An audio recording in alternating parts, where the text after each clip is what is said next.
Trail of tears happened. The world was quiet. Trump wants Gaza and Palestinians gone. Keep that energy. I want to give all the honor, glory, and praise to the Most High Yahweh, His only begotten Son, YAHAWASHI. Double honor to the elders, single honor to the elect, peace and bless to the 1/3, and to the confusion, the faces in the four corners of the earth, Shalom. I'm going to play 3 clips, and they're going to go into that what's happening over in the Middle East, all right, in the Holy Land, our land to say, is what has happened to the Western Hemisphere of the earth, what the so-called Negro Latinos and Native Americans had to endure during the transatlantic slave trade. The displacements of the people, right, of the indigenous land. But there's a difference of what's going on over there, right, compared to what happened over here. But remember, if you want to know who's in power, it's the people that you can't speak on, the people you can't speak of. There's only one people on earth that has an unwritten rule that says you cannot say who we claim we are. And I'm just going to leave it at that. But Micah chapter 2, verse 1-2, woe to them that devise iniquity and work evil upon their beds. When the morning is light, they practice it because it is in the power of their hand. Now, how is it in the power of their hand? Job 9:24, the earth was given to the hands of the wicked. Let's go back to 1492. Now, who controls the world? They call themselves Caucasians, but biblically they're known as Edomites. I don't care if you claim to be from Europe, from the Slavic lands, from Russia. You're all descended from Esau, right? Just like I don't care if you speak Spanish, English, or French, or Patois, or Creole, or ancient native tongue, Native American tongue. You are descended from Jacob, all right, who name was changed to Israel. Now let's get to the video. The people involved being the leaders of Israel today. Talk about the occupation of Sheikh Jarrah. What happened in your own home? Yeah, I mean, the story of our home is as unique and absurd as it is common. This is a neighborhood where tax-exempt charities registered in the United States, settler organizations, Jewish American organizations will come and claim our homes by divine decree, and they will exploit an already asymmetrical judiciary that is built by settlers for settlers to say your homes are ours and we have the right to kick you out of them. And so I, like many Palestinians, grew up with quite literally an American settler in my house. And it's wait a second. Now you're 25 right now. 26. Yeah. 26. Yeah. When with someone who wasn't in your family? It was about 2009. 2009, I came home from school, and half of our house was gone. There was a settler inside it, a settler from Long Island, and right across the street from us, our neighbors, the Ghawi family and the Hannoun family, had lost the entirety of their home to settler organizations, and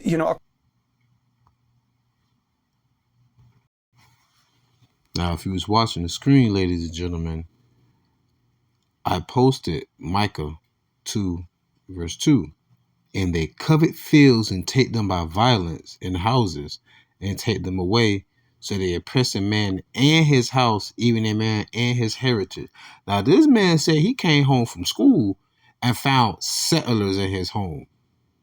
Isn't that the same term that they use over here? They call themselves colonizers or settlers rather than call themselves murderers, robbers, rapists, slave owners, right? Nonetheless, Trail of Tears, 5,045 miles of trails over land and water. Come on, the 5 major tribes that was moved, Cherokee or displaced: Cherokee, Creek, Chickasaw, Choctaw, and Seminole. My mother's Cherokee. My mom's Cherokee. Right?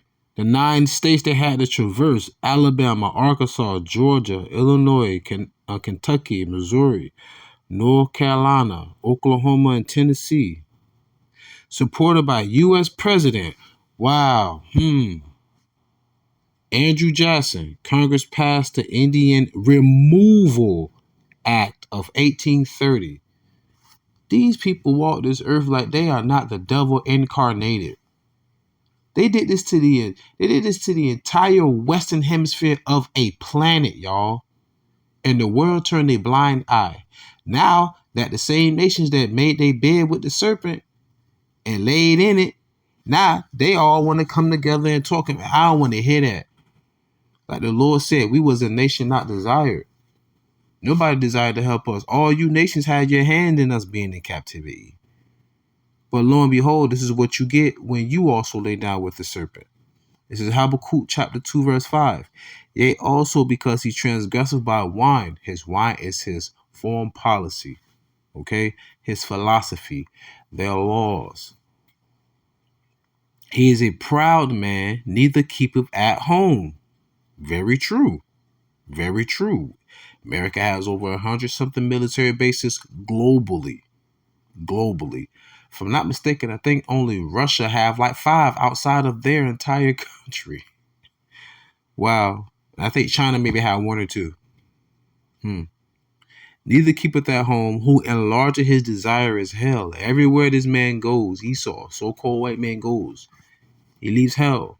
Why do you think there's caravans of people walking thousands of miles from South and Central America to come to America?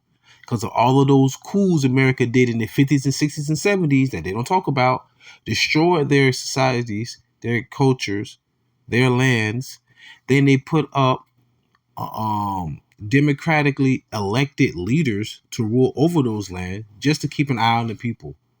They did the same thing to all the other people in the Middle East and all the foreign countries. That's why Biden had those people flying here to find asylum. That's why they're going all over to Europe to find asylum. Because if they are, as you call, black or brown people, you don't give a HE double hockey stick about. And they're showing you the same thing right now. Right? Now, I need you to pay attention to the last portion of this verse. This is Habakkuk 2 and 5. I'm going to read it all over again. Yea, also because he transgresseth by wine, he is a proud man, neither keepeth at home, who enlargeth his desire as hell, and is as death, and cannot be satisfied, but gathereth unto him all nations, and heapeth unto him all people. What does it mean his desires is as death? What was Esau's blessing when he was crying to Isaac after Jacob received the promise? His blessing was to live by the sword, which is the instrument of death, and the fatness of the earth, meaning that they would control the world. Hence, Job 9:24, the earth given to the hands of the wicked. Malachi, the 1st chapter, clearly says, Jacob have I loved, Esau have I hated, but it also described as Esau being the border of wickedness. Hence, the border will be the beginning of something. I cross Florida state line. I'm crossing the border of Florida state line. I'm crossing into Georgia state line or Alabama state line. It's the beginning of something, right? A bound.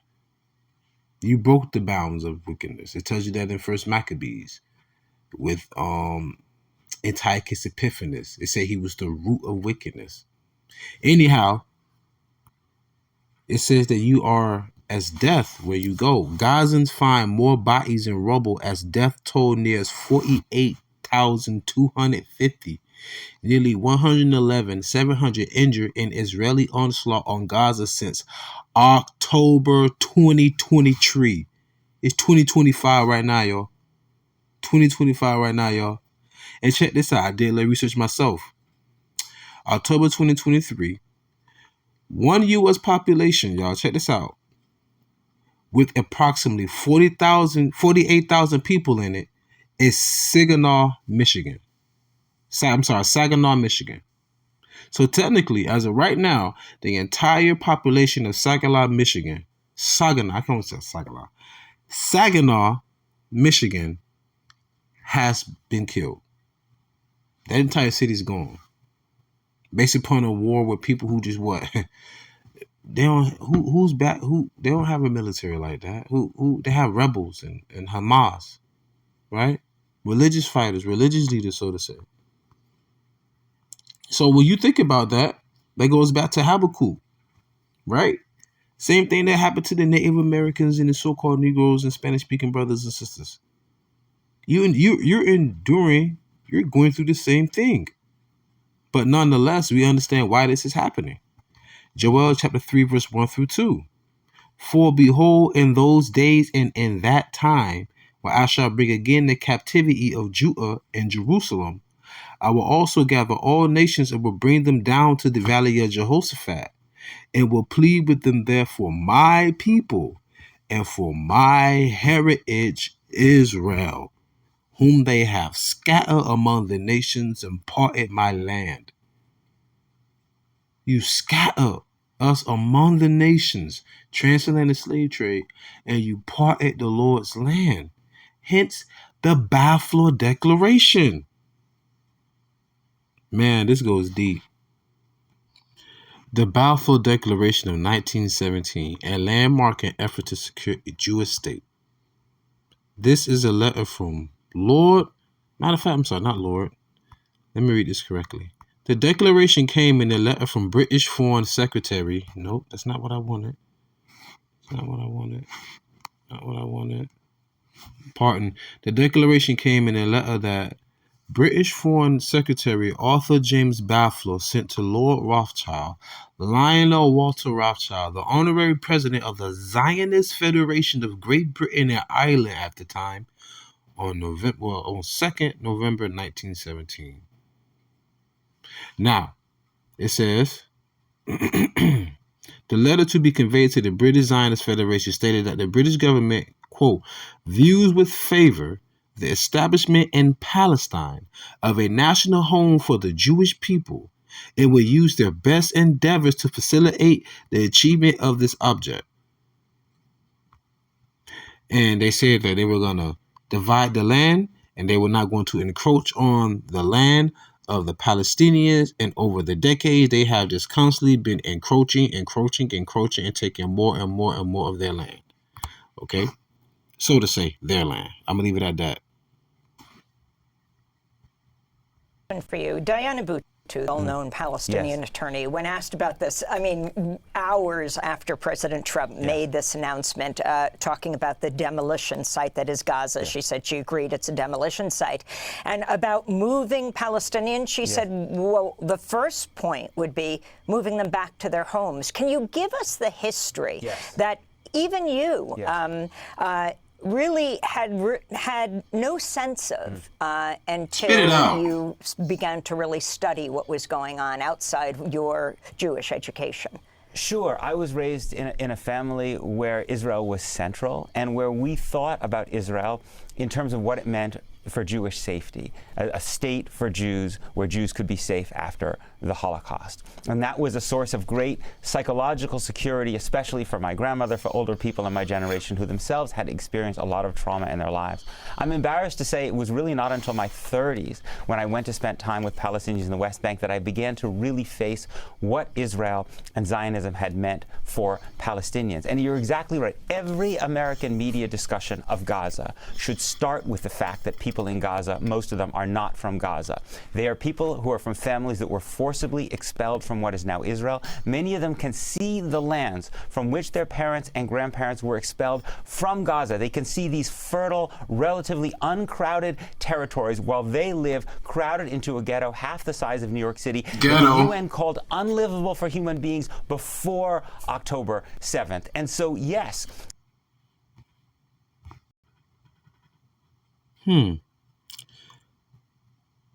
A ghetto is a part of a city where a minority group of people live together, often due to economic, social, or legal pressure. Ghettos are often, it said legal pressure, so it's systematic. Ghettos are often impoverished areas. Now, at the end, what he said, the Palestinians was pushed into ghettos that was half the size of New York City.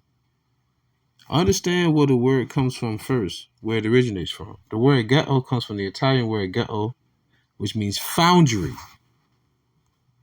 As you can see, foundry, a workshop or factory for casting metal. Right? That's what it say. Also, the first ghetto was established and Venice in 1516, where Jews were required to live in a few small blocks. In the 19th century, the word ghetto came to describe immigrant neighborhoods in New York and Chicago. After World War II, the word ghetto became more associated with African Americans. But you notice they said the word ghetto established in 1516, where Jews were required to live in a few small blocks. Remember, he also used the word expelled. Remember, there was an expulsion in Spain from King Ferdinand and Queen Isabella of the Jews from Spain and Portugal. But then again, the first slaves that was on the transatlantic slave trade came from Spain and Portugal. I wonder what that expulsion really was. But once again, goes back to what I was saying. Micah 2:2. And they covet fields and take them by violence, and houses and take them away, so they oppress a man and his house, even a man and his heritage. Yeah. Let's go to the next clip. Now I want you to listen to what he's gonna say, and listen to the analogy he's gonna use to correlate with what's happened to the Palestinians to the Native Americans. Right. So what happened on October 7th was horrifying. It was really, for me, one of the worst days of my life. And I fundamentally oppose any targeting of civilians, no matter what the circumstances are. But if one wants to prevent future October 7th and make both Israeli Jews and Palestinians safer, you have to understand the conditions that existed in Gaza on October 6th, not to justify, but to understand. And instead, what happened in the Jewish discourse was this was immediately called a pogrom. It was called the worst attack on Jews since the Holocaust. The implication was that this is the reenactment of the murderous anti-Semitism in Europe. But it's fundamentally wrong, because that anti-Semitism took place in a case in which Jews were legal inferiors. You can't understand pogroms or the Holocaust without understanding the role of Jews as a subjugated people. But in Israel-Palestine, it's Palestinians who are a subjugated people, who live without basic rights, who are being oppressed. October 7th was an inhumane response to that oppression. And if you want to understand it, one should think about other inhumane responses to oppression. Think about in our own country, when Native Americans were forced off their land into smaller and smaller ghettos. There were many times in the 19th century where Native Americans broke out of those reservations and killed men, women, and children in pitiless attacks, right?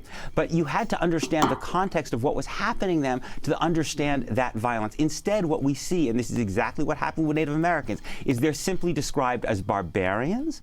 And when you describe them as barbarians and savages, you justify even more catastrophic violence against them. Well, and you say in Revelation chapter 12, verse 10, and I heard a loud voice saying in heaven, now is come salvation and strength in the kingdom of our God and the power of his Mashiach. For the accuser of our brethren is cast down, which accused them before our God day and night. Like, I think he said it on the Jungle Book. Or was it the Lion King? You don't know who you are. Why the Bible said the accuser of our brethren complained to our God day and night? Why? Because Esau literally lays a stumbling block before us. That's why, going back to what he said about the Native Americans, he was saying, because you call them Indians, which the word Indian means savage. That's why the Bible says we'll be called Proverbs and Proverbs. Rather than call them Gadites, rather than call them Reubenites, they will call them what? Indians. Rather than calling us Judahites, they call us what? Niggers. Rather than calling us like Simeonites, they call us Dominicans, which means dog. Rather than call us Levites, which would be the high priests, they call us Haitians, which goes back to the word Hades, which is the underworld. Because slaves wouldn't last no more than 6 months to a year there. All that was Proverbs and Proverbs, man. Right? So they justify themselves in what they're doing because, for one, Esau know that we're under curses. We're in captivity because of us not keeping the law, statutes, and commandments. So they lay stumbling blocks before us. The Lord said, don't eat swine, don't even touch it. They turn it into They give it to us, and we call it soul food, right? Like the roaches of the sea, which would be lobsters and crabs and things like that. They turn that to a delicacy, right? They have us celebrating Christmas, which is really the massacre of us during 70 AD with Vespasian, Titus, and Domitian. Christmas, Christ, Christians, or Christ, Mashiach, Mas goes back to the what I'm looking for, the prefix of the word massacre. So it's really the massacre of the Christians. In a celebration. And what the hell does Easter bunnies have to do with the guy? Anyway, I'm getting upset. But nonetheless, all you nations have something to do with it. It doesn't matter. This all goes back to the title of my video. Trail of Tears happened, the world was quiet. Trump wants Gaza and Palestinians gone. Keep that energy. Because in order for slavery to go on for centuries, you had something called supply and demand. We kept supplying somebody who kept demanding the damn cotton, to tobacco, and all the other natural resources and things of that nature. It was you heathen nations. So you ain't exempt either. Once again, Joel 3:2, I will also gather all nations and bring them down to the valley of Jehoshaphat. Look at Jehoshaphat on the ancient map. It's pretty much where the Levant is, where Israel is. All nations are going to be gathering there. That's the focal point of everything right now. And Jehoshaphat means YAHAWASHI in the Hebrew, meaning Yahweh judge. That's where the major judgment is going to happen.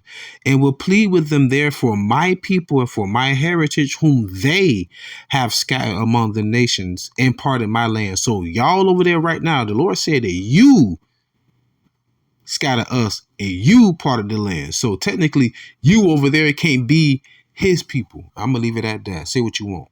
The Lord says different. That's why y'all read the Talmud and you don't want to deal with the Tanakh or the Torah or the Septuagint.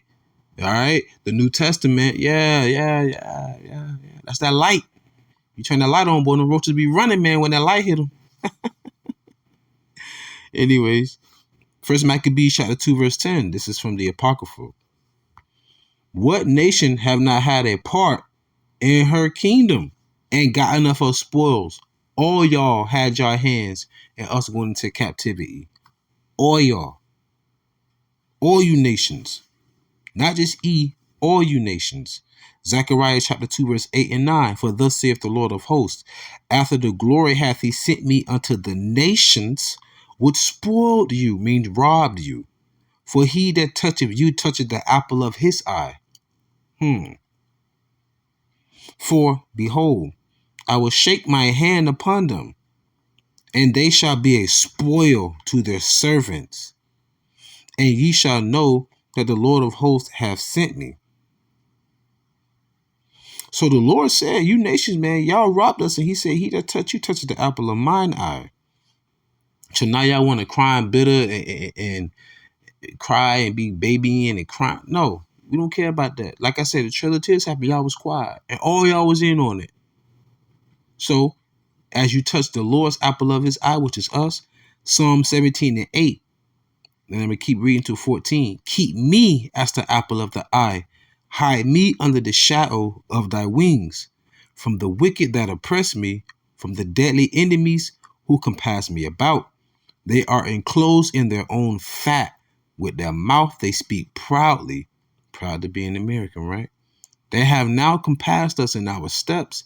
They have set their eyes bowing down to the earth, like as a lion that is greedy of his prey, and as it were a young lion lurking in secret places.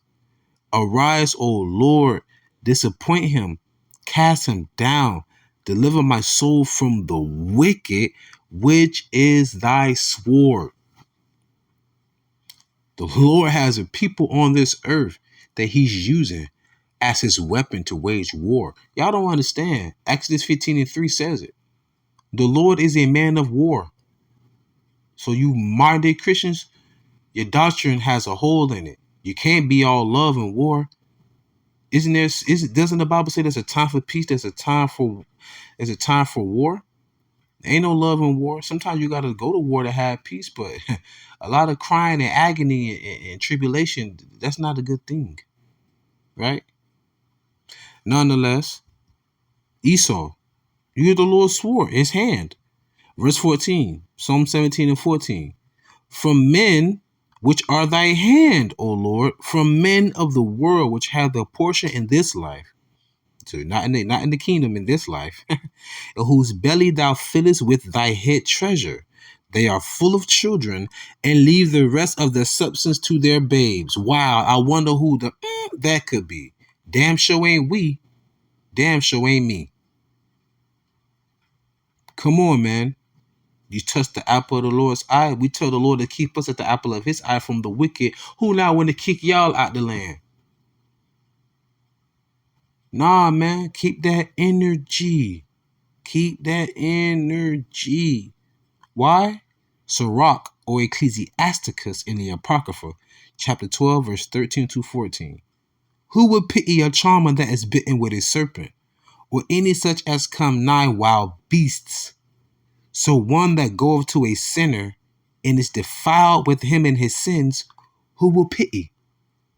All you nations had your hands in us going into captivity. Y'all may not have been the ones to put us on the boat, drag us off the boat, have us up there butt naked on auction blocks, graping our women. Y'all may not have done none of that. But guess what you did? You damn sure aided and abetted. And guess what they had? You know what they called it over here? Accessory to murder.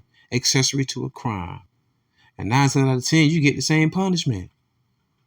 Well, you know what? The person who really committed the crime may get like death penalty. You just gonna get life. It's still the death penalty. So nonetheless, bravo. The Lord is controlling all aspects of life on earth, and y'all getting what y'all supposed to get because you got bit by a damn serpent. Like that wonderful analogy. The man was walking in the woods in the winter, saw a snake and it was frozen. So he nursed the snake back to health. Once the snake was nursed back to health, the snake bit him. The man was astonished. He said, I brought you in from the winter. I helped you and I healed you and brought you back to life. Why would you bite me? And the snake simply replied, I'm a snake. What'd you expect? This is Psalm chapter 2, verse 8 through 10. Ask of me, and I shall give thee the heathen for thine inheritance, in the uttermost parts of the earth for thy possession. The day is coming. Thou shalt break them with a rod of iron, and thou shalt dash them in pieces like a potter's vessel. Be wise now, therefore, O ye kings. Be instructed, ye judges of the earth. So, once again, Trail of Tears happened. The world was quiet. Trump wants Gaza and Palestinians gone. Keep that energy. So with that being said, I truly pray y'all will edify and fed. Stay in the spirit, don't fear it, just endure it. Ask for forgiveness, pray without ceasing. Stay humble, remain diligent. Kwame Sha'Allah, walk like a ball. Shalom.